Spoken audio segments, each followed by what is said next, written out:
नमस्कार लाडक्या बहिणींनो, मुख्यमंत्री माझी लाडकी बहीण योजनेसंदर्भात एक महत्त्वाची अपडेट आलेली आहे. लाडकी बहीण योजनेअंतर्गत लाभ घेणाऱ्या सर्व पात्र महिलांसाठी आपल्या खात्याची ई-के-वाय-सी करणे शासनाकडून अनिवार्य करण्यात आलेले आहे आणि त्यासाठी 2 महिन्याची मुदत दिली होती. परंतु ती मुदत आता संपत आलेली आहे. ई-के-वाय-सी करण्याची शेवटची तारीख कोणती आहे, यासंबंधी माननीय आदितीताई तटकरे यांनी अधिकृत घोषणा केलेली आहे. त्यासंबंधी ही संपूर्ण माहिती आपण आजच्या व्हिडिओमध्ये घेणार आहोत. तुम्ही स्क्रीनवर पाहू शकता, आदितीताई तटकरे यांचे हे ट्विटर हँडल आहे. त्यावर त्यांनी दिलेल्या माहितीनुसार मुख्यमंत्री माझी लाडकी बहीण योजनेमध्ये पारदर्शकता येण्यासाठी व लाभार्थ्यांना नियमितपणे आर्थिक लाभ मिळण्यासाठी ई-के-वाय-सी सुविधा उपलब्ध करून देण्यात आली आहे. या प्रक्रियेत अधिक सुसूत्रता आणण्याकरता आज मंत्रिमंडळात बैठक घेण्यात आली.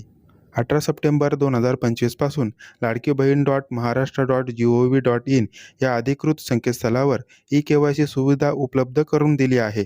यासाठी 2 महिन्यांचा कालावधी देण्यात आला असून आतापर्यंत बहुतेक लाडक्या बहिणींनी ही ई-के-वाय-सी प्रक्रिया पूर्ण केलेली आहे.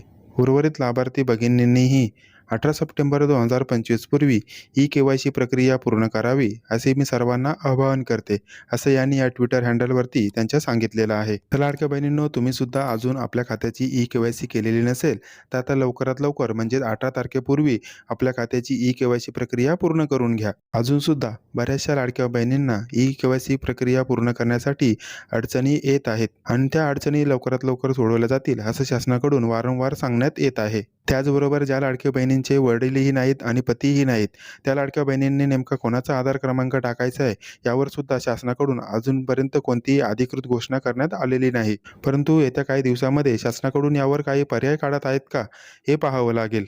तर ही होती एक महत्त्वाची अपडेट.